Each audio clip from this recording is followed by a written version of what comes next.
Hello and welcome to Cinema of Blood. My name is John, and today 50 years of horror movies continues. I have got 5 films here from the year 2003. Now I guess you're probably kind of wondering a little bit about the lighting in here. I have no lights on in here today right now. Today is one of those days where it's just a kind of comfortable, cool day. And I just thought, you know what, the light would just I think it would kind of ruin the atmosphere. So other than the candle I got burning over here, this is what you get. All right, so that being said, let's go ahead and get underway. Now, one thing I'm going to say about this list today, out of the 5 movies on this list, now I've seen all of them, but out of the 5 movies on this list, 4 of them are what would be considered either extreme horror or slasher. All right, so you've been warned. If that's not your kind of movie, like I said, you've been warned. All right, anyway, first up we've got High Tension, and this is directed by Alexandre Aja. It is written by Alexandre Aja and Gregory Levasseur. I think I pronounced the name right. This is a French movie. It stars Cécile de France, Maywin, again, I hope I'm not butchering these people's names, and Philippe Nahon. Alright, so what this is about is you got these 2 girls, and they go to the home of one of the girls' parents to stay, alright, for the night or whatever. Well, anyway, sometime during the night, this killer, played by Philippe Nahon, breaks into the house, kills the parents in a gruesome way, some pretty gruesome ways, and then goes after the 2 girls. I can't remember if he kills the one girl.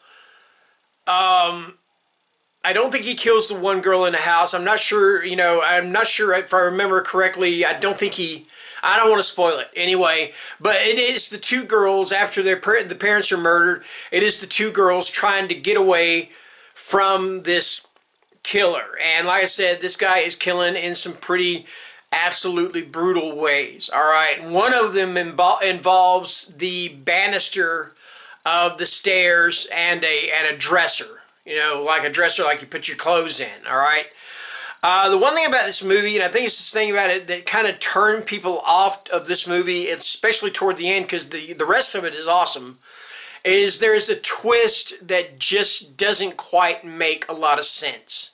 All right, but it is one of the films in what is known as the French Extreme, the horror films that the French put out, which included movies like Martyrs, Frontiers, Inside, and I will be talking about those movies on down the line when we get to them, when the year shows up for them. Anyway, that is High Tension. All right. Okay, so now the next one is House of a Thousand Corpses.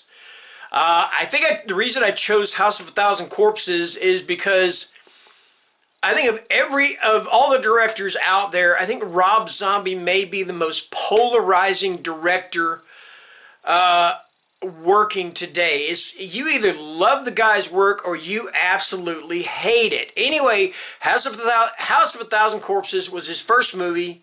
It is written and directed by him. It stars Sid Haig, Karen Black, and Bill Moseley. Rainn Wilson from The Office has a role in it. And of course, I believe Sherry Moon Zombie is in it also. She's in every movie Rob Zombie's ever done. Anyway, it is basically about Rainn Wilson and his friends. I believe it's like on Halloween night or close to it. But anyway, they come upon this house that looks like this magnificent looking haunted house, and they decide they're going to explore it. Well, it just so happens that inside the house is the Firefly family, okay? And to say that Rainn Wilson and his friends made a huge mistake coming to this house, and especially going into the house or whatever it is they do, I don't remember exactly what, is an understatement, because the Firefly family is one of the most sadistic and vicious families, and they put these people through absolute living hell. I mean, you got Sid Haig, and he's got the clown makeup, and he's just nasty. You got Bill Moseley's character, another nasty one. You got Baby Firefly. You got Karen Black as, like, I think she's Mama Firefly.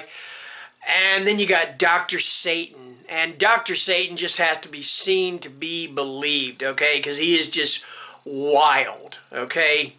Now, this, of course, was followed up by The Devil's Rejects, and then finally by Three from Hell. And that completed the Firefly trilogy, but this was the one that got it started, was House of a Thousand Corpses. Now, of all the three, I would say that House is actually probably my second favorite. All right, and I'll talk about my first and third favorites as I go along. Okay, anyway, throughout when I do the series, because I'm sure the second one will be popping up soon too. Anyway, all right, next up we've got a remake. Yes, I know I'm breaking my remake rule, but I personally think this is one of the best remakes that I've seen. I know some people don't like it, you know, because they just don't like remakes, but this one I think hit checked all the boxes for me. All right, and I'm talking about the Texas Chainsaw Massacre. Okay, this is directed by Marcus Nispel. The screenplay is by Scott Koser. It is based on the 1974 screenplay by Tobe Hooper and Kim Hinkle, all right? And this particular one stars Jessica Biel, Jonathan Tucker, and Andrew Brynjarski. Now, he plays Leatherface in this. Eric Balfour is also in it, and I can't remember who played the other girl. I know Lauren German is in it, in a very small role, but very pivotal role at the same time.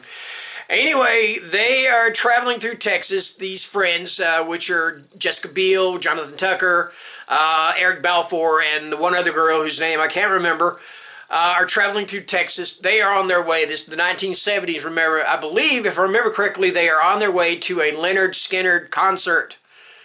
They don't make it. Let's just put it that way. They don't make it because they, I can't remember, I think their vehicle breaks down or something, but anyway, they end up at the home of the Hewitt or the Howlett, I think it's Hewitt family, and that is, of course, where Leatherface is, and they meet the wrath of Leatherface and Leatherface's just equally screwed up family, including one of them who is played by R. Lee Ermey. If you remember him, he was the drill sergeant in Full Metal Jacket. All right, so you know how amped up he can be as far as his acting is concerned, and it shows in this. He is about as brutal.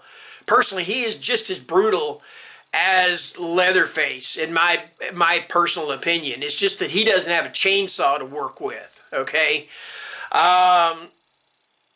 you know, and then, of course, if you're not a horror fan and you just want to see Jessica Biel running around in a little pair of blue jeans and a little halter top, and they show her butt in these jeans about 100 times, it seems like. So yeah, that's something for you too if you're into that sort of thing. Personally, I always thought if it was me and I were Leatherface, I would not be chasing her with a chainsaw. I mean, I'd be chasing her with flowers and a dinner invitation, you know, but hey, that's Leatherface and he does what he does. All right, so there you go. Anyway, that is the remake of the Texas Chainsaw Massacre. Okay, all right, next up is the only one that is not a slasher film on this, and this is Underworld. All right, this is directed by I'm sorry, I got the wrong one here. Directed by Lynn Weissman. The story is by Kevin Grevioux, Lynn Weissman, and Danny McBride. It stars Kate Beckinsale, Scott Speedman, Bill Nighy, Michael Sheen, to name a few.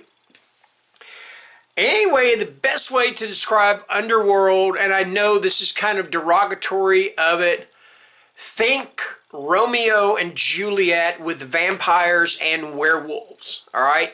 There is like this war going on between Lycans, werewolves, and vampires, and it's been going on for a long time. Now, you've got Celine. She's played by Kate Beckinsale. She is an absolute and total badass in this movie, all right?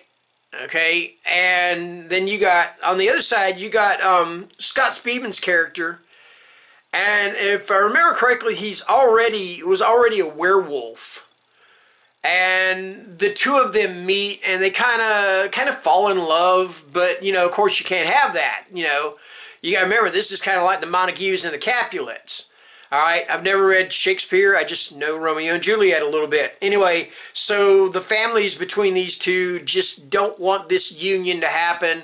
You got Bill Nighy over here, and he's like this kind of king vampire, you know, and you know how Bill Nighy talks. He's got that very British voice, you know, and he enunciates everything. Everything! Yes, he does. And then you got Michael Sheen. He's like the king of the werewolves, or the lead werewolf, or whatever. There's some really slick, I'm trying to think how to describe it, stylish battle scenes. Now, when I say stylish, I don't mean like fight scenes like in the Twilight movies. No, these are still some pretty awesome fight scenes, but there's just, like I said, this style to them, you know, that you just kind of have to see to get. All right. Anyway, that is Underworld, and Underworld is actually one of my favorite films. I've enjoyed this movie ever since I first saw it, and I've actually got all of the sequels to it, good or bad, whatever you want to call them. All right. Okay, last but not least, in our fourth and final film, our fourth slasher and our final film, this is Wrong Turn. This is directed by Rob Schmidt. Screenplay was written by Alan B. McElroy. It stars Elijah Dushku, Jeremy Sisto, and Desmond Harrington. All right, so Eliza Dushku and her friends, they are just kind of going out for a weekend in the country, in the forest, to just kind of get away from it all. And they just so happen to run into Three Finger and his family of incestuous, mutated, hillbilly, whatever the hell you want to call them. And let's just say it doesn't turn out for the best. It is for a mainstream horror film, it is pretty damn gory. Pretty freaking brutal. And I loved it. I love this film. I've got all the Wrong Turn movies. I'm not going to lie. I've got all the Wrong Turn movies, including the remake or the reboot. And I pretty much enjoyed them all. Although I will say I did not enjoy the reboot as much as I did the original films in the series. Now, my favorite Wrong Turn movie is Wrong Turn Part 2. All right. Anyway, so it gets down to, I think the only survivors left in this, well, of course, Eliza Dushku. It's kind of a given that she's going to be the final girl in this. You know, and I won't say who the surviving guy is. I don't want to give away too much. But yeah, like I said, this is a pretty brutal movie for a mainstream horror film. And I absolutely loved it. I watch it pretty much about once a year. All right. I haven't watched the whole thing, the series as a whole, in a long time. Usually it's like I get the movies, I watch them, put them away, but I've never watched them all in a row before. So I may have to do that one of these days. Anyway, that's it. That is 5 horror movies from the year 2003. So until next time, thank you for watching, and take care and stay scared. Bye-bye.